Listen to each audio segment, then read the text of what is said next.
Hi everyone, we're live now. Um, Today's AMA, we are focusing on sleep and how to sleep better, how to feel refreshed. Tomorrow is World Sleeps Day, uh, and sleep is actually one of the building blocks of our well being. It's one of the pillars. Hi everyone on Insta. I'm waiting for people to also come on YouTube. We also run these AMAs on YouTube, as you all know. And am I audible? Can people give me a thumbs up that I'm audible? Okay, cool. Hi, everyone on Instagram. My name is Smriti, and I'm the lead coach at Wysa. And we are going to discuss and share experiences and take your questions. And also, it would be lovely if you people, as always, would politely and respectfully, as you always do, and with a lot of enthusiasm, support the questions that your fellow audience members share. And yes, I can see the chat. This is the right place. Thanks, Funky Freak 77. Um, and Apurva's already posted a question, and I will start taking questions. I just want to introduce the concept of sleep. I mean, we all know sleep is really important, and we often take it for granted. I think it's one of the most common things that we take for granted. If there are exams, if there is work, if we have to worry, the only time that we actually kind of can take for granted is sleep. We can't take our work for granted, and we can't take our time with our loved ones for granted, but often that's the time we get for ourselves, and you want to do the maximum at a particular, at that phase when you're just by yourself and you feel that's the time you get for yourself, and then often that's the time we take for granted. um, there's some, a lot of myths around sleeping. People say sleep is, you can always catch up on your sleep by napping, and you can always cheat on sleep by plus minus 1 hour 2 hours there. Once in a while it is all right to be able to do that, but if you do it too frequently, then it can become a problem. Hi everyone. Hi Smriti. One of our coaches have joined in. Hi Roma. Another of our coaches has joined in, and I, both of you and everyone else, will please contribute to this discussion. Also, tomorrow is World Sleep Day, and there are a lot of these days that keep coming up: Women's Day and Sleep Day, and in May there would be Schizophrenia Day, and all these days are so important. It's not that just we just talk about this in one day, but these days are there so that we are reminded of the relevance and the importance of these basic things that we take for granted, and how we should, really feel gratitude if we are able to have a good night's sleep, waking up feeling refreshed.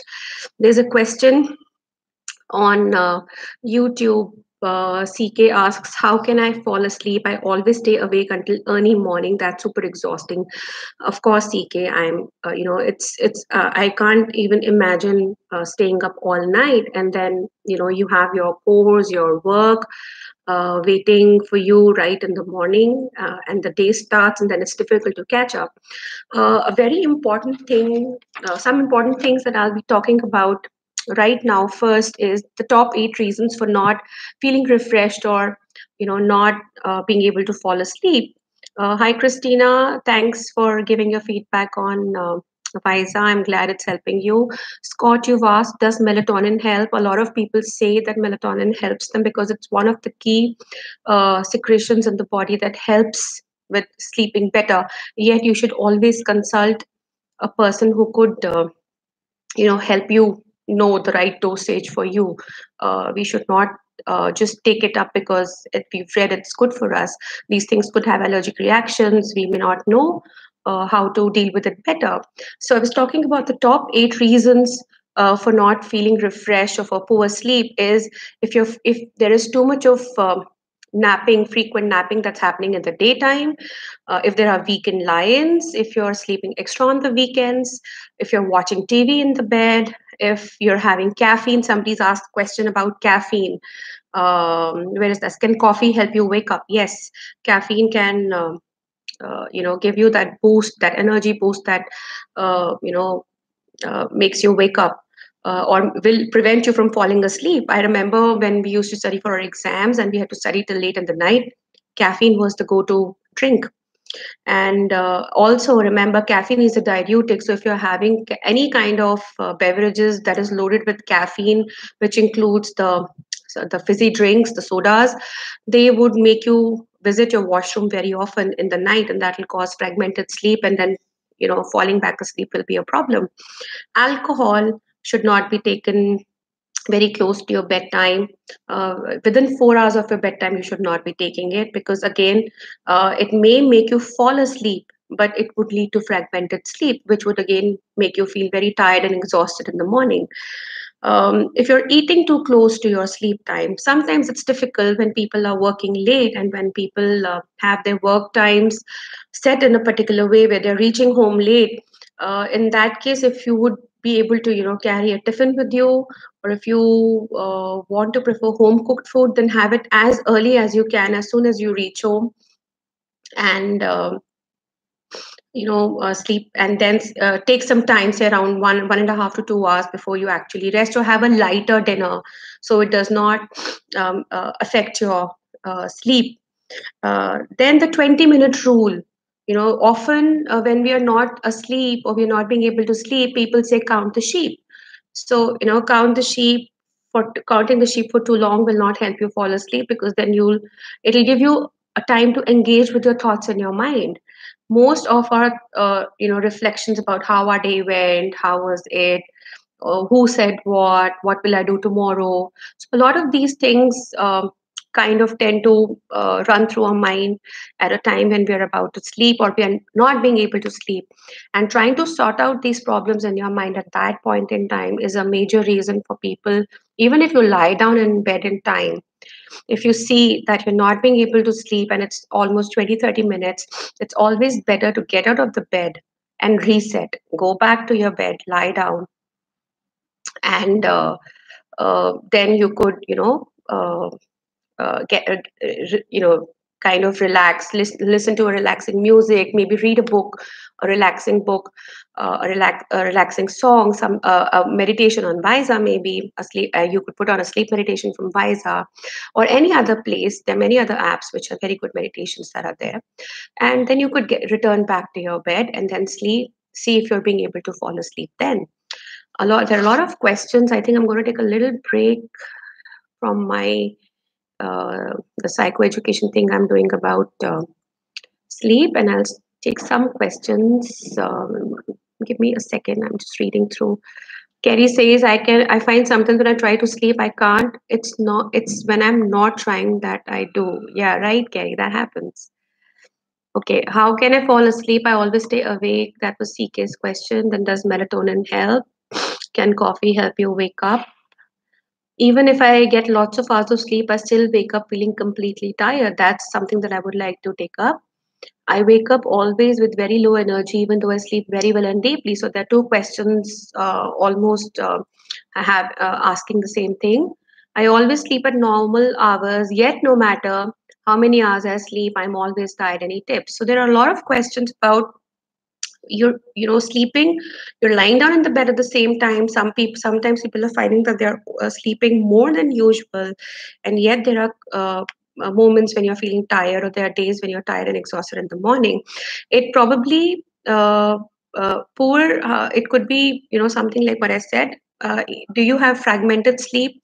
Are you sleeping throughout the night? Are you waking up too often? If you're waking up, are you unable to fall asleep again?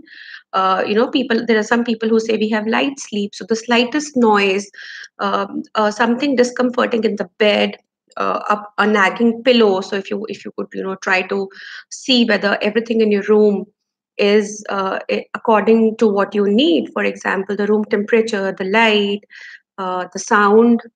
If there's an extra sound, you're staying close by to a highway or a road and there's too much of traffic that you can hear, then you can turn on some white noise to cut out that noise.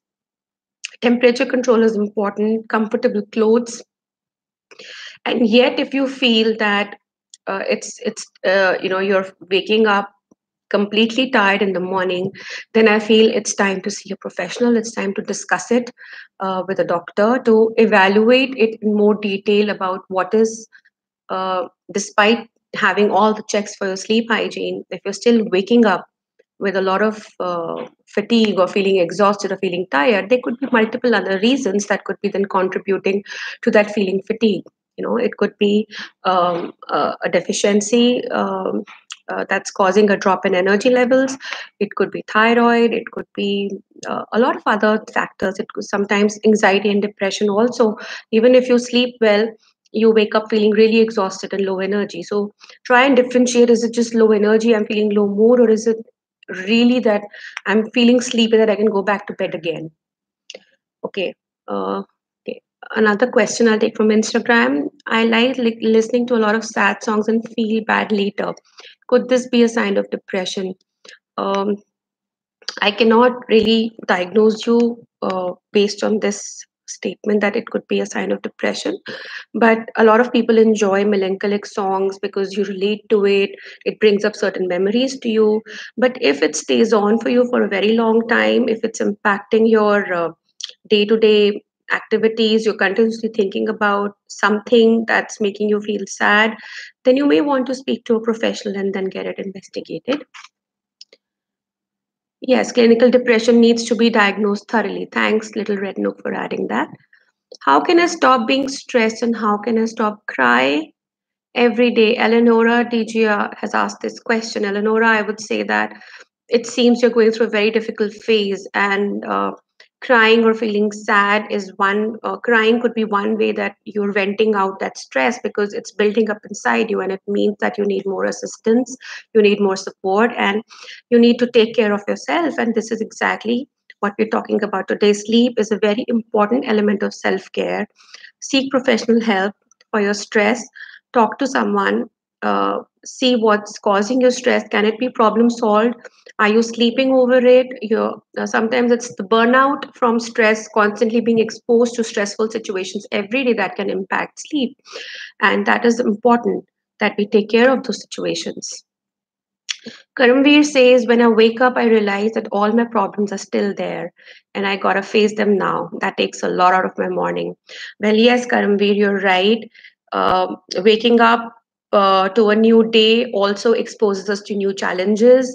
Problems usually, difficult situations usually do not go away too easily. They always seem like the longest phase, and the happy days always seem like the most shortest phase of our lives. But one way to address it is that before you sleep, you're aware that what would you be doing next day and what kind of situations you would be meeting next day, encountering next day. If you could quickly jot down before you sleep that these are, the five things that are priority and I need to deal with them. And if you start your day with some sort of a slight meditation or something like something, there's a meditation called half smile meditation, where you just close your eyes and turn your lips to into a smile, a half smile, and just stay at that for 30 seconds. And you will realize even 30 seconds is too long. Even if you do it for 10 seconds, that'll be really helpful. And you'll realize how simple this exercise is to help you take on your day with energy, because the minute you smile, your brain gets a signal that there's something to be happy about, because this is a signal to the brain, and vice versa, that there is a stimulus that's making you smile, and that changes your energy level to some extent. There could be many other things that you could be doing in the morning, and or like a preparatory thing, making a list of your resources and other things that you need to take on for your day, and taking it with more energy. Bailey Patchett said, I love Wysa. It's my go to when I'm feeling troubled or myself. Thanks, Bailey. We are happy that we are being able to help you. Soul Trap says, I'm sorry, Soul Trap. It seems that you're going through a really overwhelming phase. You say I probably wouldn't read your statement aloud because it could be triggering to some people. But I would say that uh, however difficult phase you're in, and like I said, it may seem like really long, there is help available. It's just that when we are engaged with our problems, we are totally involved in it, and it's very difficult to realize that there would be some sort of solution available because our mind is clouded. We are completely taken in by the emotions that we are feeling. So self harm or doing something to yourself may seem like the only option or maybe a way out, but believe me, there is help available, and do reach out for that help. Okay. Thanks everyone who's appreciating our work here. And okay, coming back to some more things that keep you awake, and you'll be surprised. Some things that keep us awake are our own, thoughts about good sleep or healthy. What is the right amount of sleep?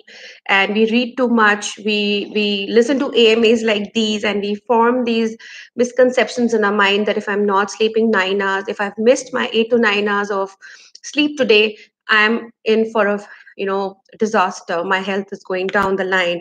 Or I'm trying to force myself to sleep. No, I'm lying down. It's my time to sleep. I have to sleep.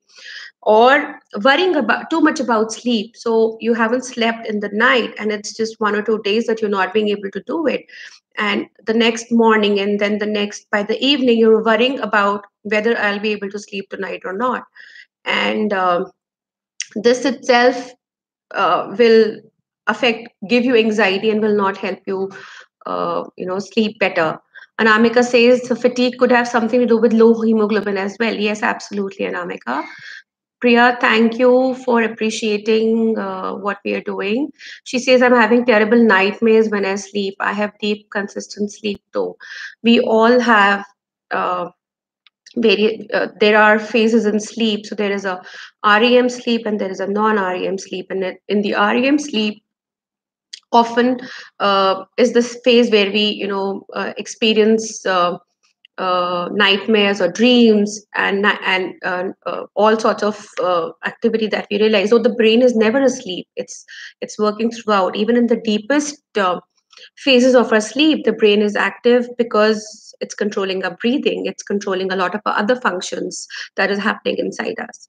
And often when there are no marked causes for nightmares, but they say that if there's a lot of anxiety, or if there have been recent instances you're going through a stress, or there is something that is overbearing on your mind, something that's causing you overwhelm, or there are deep-seated fears inside us that can trigger these kind of night terrors or nightmares. And what may help is to develop a sleep hygiene, a good sleep hygiene, where you are helping yourself to relax before you go to sleep. Also, the moment you catch yourself having a nightmare, I remember, if I can share, when I was small, I used to have these terrible nightmares, or this experience that somebody was like a very heavy, solid rock was there on my chest, and I, couldn't move. I couldn't move my arms, and I couldn't move my legs. And the more I was scared of it, the more I would have it. And there was seemingly no way out. And then and I spoke to one of my professors about it. He suggested that the minute you catch yourself into a nightmare, or you realize that this is happening, tell yourself, because you've experienced it before, that this is a nightmare. Most nightmares have recurrent themes or recurrent patterns. For example, for me, it was this pattern where I wouldn't be able to move my hands and legs. And the minute you try and take a turn, or tap yourself, that helps you wake up, and you get up, have a glass of water, turn on the light for yourself, take a small walk till your kitchen and come back, and then lie down again. And that should probably help you calm down and then sleep again. Just reminding, the more we fear, the more we are anxious of it, the more we are actually thinking about it. It's like if I tell you, do not think about the big hungry, very huge and dangerous lion that you may just, don't think about it. And the more we try not to think about some things, the more we are thinking about it. So a good way is to, tell yourself that I've had it before. It's not really dangerous. I know it's discomforting and I do not want to have it. Yet, if it comes, I know I can go back to sleep peacefully, and that should help with your nightmares. Little Red Nook asks, my neck and right side of my head hurts all the time. I have got it checked, and it wasn't anything physiological. My sleeping patterns are terrible. Um, I'm not a physical, I'm not a physician or I'm not a doctor, Little Red Nook, so I wouldn't be able to uh, s- uh, correlate your pain with the sleeping patterns. It could be the sleeping patterns can be corrected. So we could work on correcting our sleeping patterns by setting a routine, a daily ritual where you would be sleeping at the same time every day and sleeping at the same time every day, even on weekends. Maximum you can, extend 30 minutes of getting into the bed or 30 minutes of extra lie in your bed on a weekend. But the circadian rhythms that are there inside our body, that are, it's like an internal body clock that's there for us. And a lack of routine, sleeping at various times in the day, can really make your body clock run awry.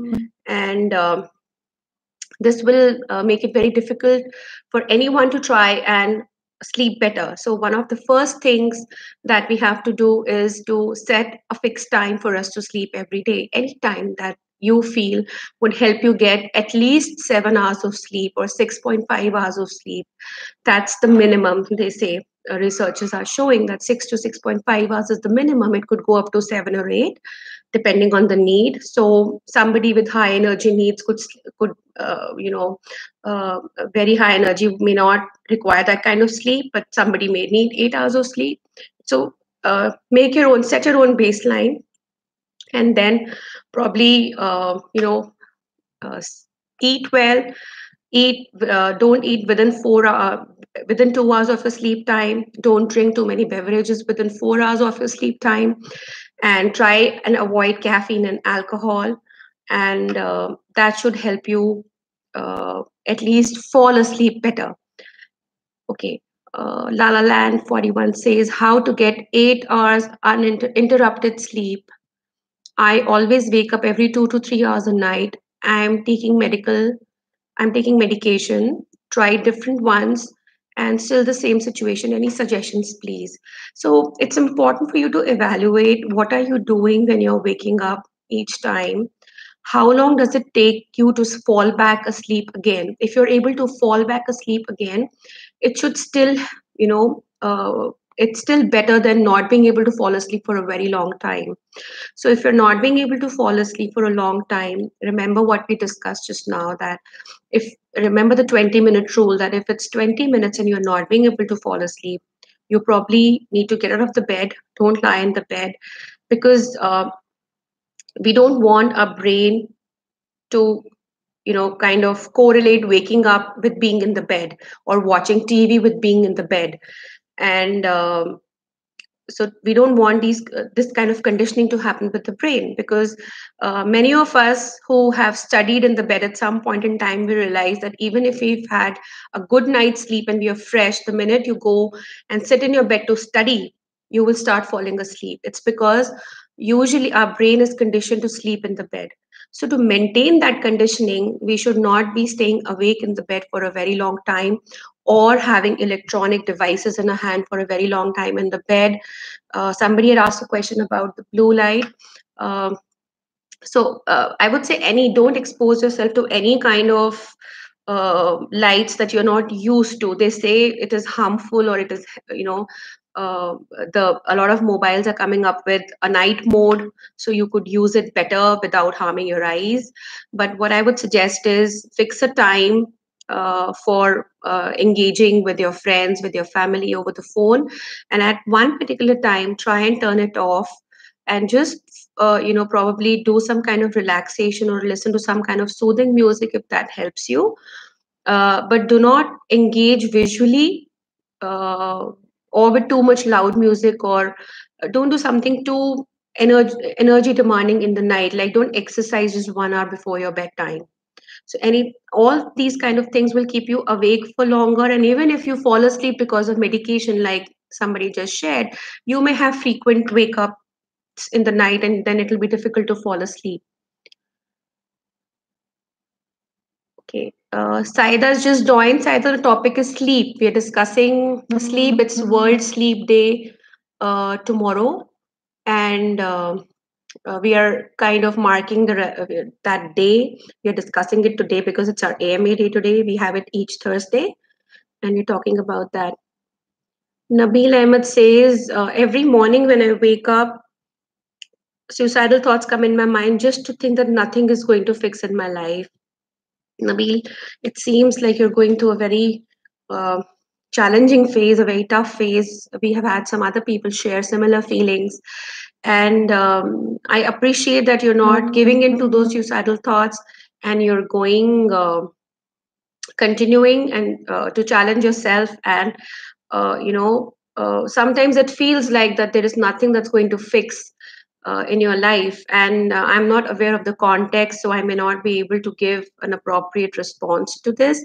But maybe discussing it with someone one to one will probably help you see some alternatives that you may be able to find out. And something that my dad told me, and it stayed with me, is for my own life, is that if you cannot solve or fix something right now, then it's a difficult situation. It's like a bad weather day, a really stormy day, and you then have to focus on getting through that stormy day for the time being, and then tomorrow again, um, you focus on getting through that day. And when you do that, you slowly realize the anxiety or the stress levels are going down, because you're not fighting to fix, and you're not fighting to solve the problems in here and now mode, because sometimes the solutions may not be immediately available. So uh, I suggest go and speak to someone one to one if it's required. And if you can practice what I suggested, that will be really helpful. And you can always connect with us back over here and share us what's happening in your life. And we probably will try and respond. I'm looking at some more questions. Suggestions for sleeping when you have PTSD. PTSD can definitely, have significant impact on sleep when you're by yourself, or when you're alone and you're trying to sleep. If it is the flashbacks, or if it is the memories that are coming back, or if it is the anxiety that's impacting your sleep, or as I would suggest, you uh, uh, learn some self-soothing techniques, for example the butterfly hug, or some grounding techniques, wherein you focus on the sound, the sight, the smell, whatever you can name. So you try and focus on the very, or your five senses, the stimulus that's coming to you, or maybe find that stimulus to feel grounded in the moment. And tell yourself, I'm in a safe space now. And maybe the memories that are coming back are overwhelming, but they are from a place in the past. And right now, wherever I am, and I hope you're safe, so wherever I am, I'm safe here and now. And learning to be practicing mindfulness. And I hope you're taking treatment if you're talking about yourself, so they will have more specific recommendations for you, and maybe even medications to help you sleep better. I just lost a morning job, and I wake up in the morning at 7. Megan Walker says this. And then I can't stay awake, and I just woke up from a nap I didn't intend to take. How can I fight this fatigue? Well, that's a very relevant question. A lot of people these days have jobs that demand them to challenge their regular sleep times. A lot of people fly and they have jet lags, which is actually a different topic, but we can just, I'm just giving an example of how the rapid globalization and different kind of jobs are also impacting our sleep cycles and our health in that sense. So yeah, so you what we need to do is we need to help you set your biological clock again. So you lost your morning job, you don't have to wake up early in the morning, that early in the morning. And there is nothing to look forward to right now, like going and getting ready. So what would help is if you have a daytime routine right now, till you find your other job. And for example, you could have exercise right in the morning, and then you could have some learning sessions for yourself say an online course, or maybe you could plan to meet someone in the day. So have a daytime routine similar to that you had to your morning job, and try and sleep at the same time as you were doing when you were going for your job, and try and wake up around the same time. Or maybe, like I said, you can extend your lines by half an hour to 40 minutes, and then wake up and continue um, to carry on with your day. And then in the day you could take probably a power nap, say a 20 minutes power nap. And so you'll have to find activities to be engaged with. When we do not have activities to be engaged with, sleeping does come naturally to us. And if you feel it's fatigue, if you feel it's low energy, and if you feel it's tiredness, then again I would suggest that you go and get it evaluated by a specialist or a professional. I'll just have a sip of water.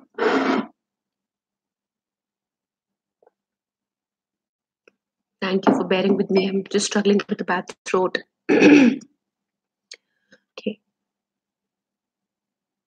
Lisa says, I shared Wysa app with my doctor. We are working on CBT. She was really impressed with Wysa. It's an additional tool to help me. Thanks, Lisa. Thanks for this, uh, you know, great feedback. It's always good when doctors and specialists appreciate the work we're doing, because it's like a pat on the back then. Ronald says, my sleep consultant MD told me I need 10 plus hours of sleep. They may have said it on the basis of some evaluation, maybe that they did, but it actually depends. If you're feeling fresh in 8 to 9 hours, probably that would be for you. Lexi says, it's so hard for me to get out of the bed. Any tips? I would ask you, Lexi, to see what's making it hard for you to get out of the bed. Is it low energy? Is it that you want to sleep more? Uh, so if it is like you've woken up and you can't sleep more, but you just want to be in the bed, do not extend it by 30 minutes, and plan something motivating for yourself that would help you get out of the bed.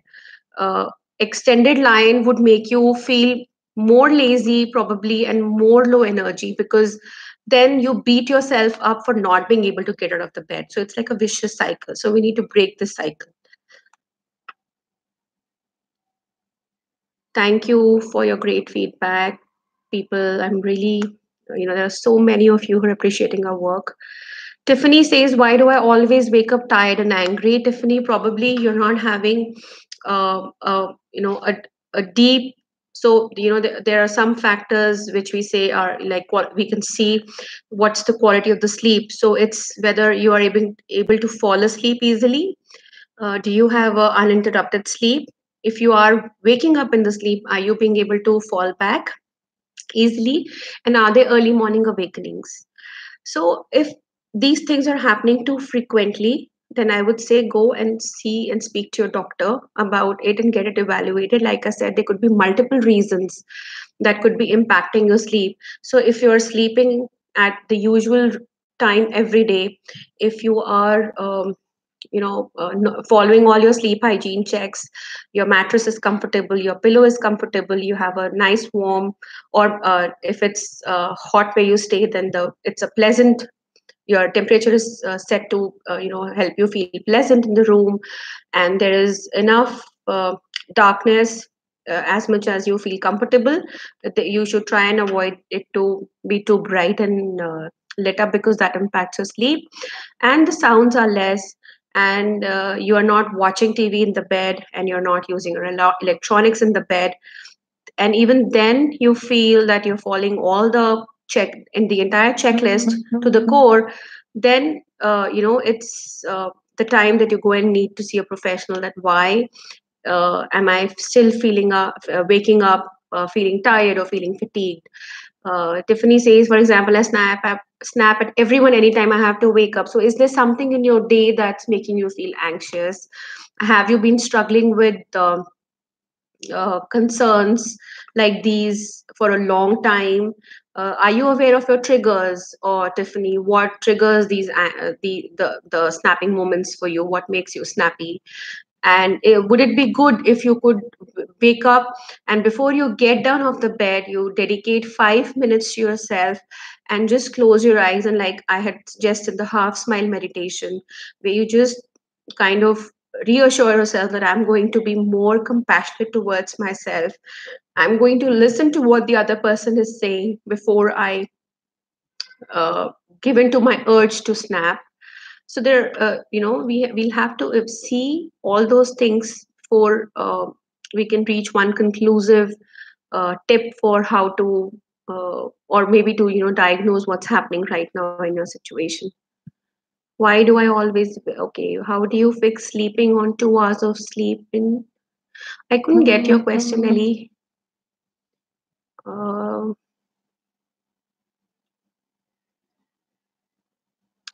Phoenix Rising. Okay, I think I'll wrap up with your question. Your question is, what are your best tips for people who sleep well but struggle to fall asleep in under an hour? So, Phoenix, my uh, the tips that I try for myself and they seem to work. I'll share those. I wouldn't want to generalize. You may have to kind of adapt them to suit you. But like, try and eat your meal times.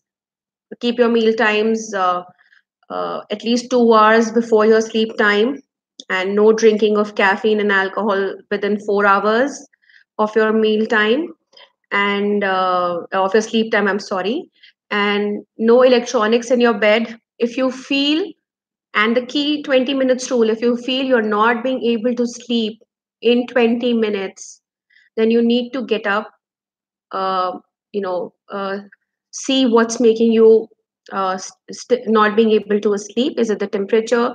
Is it the clothing? Is it the bed?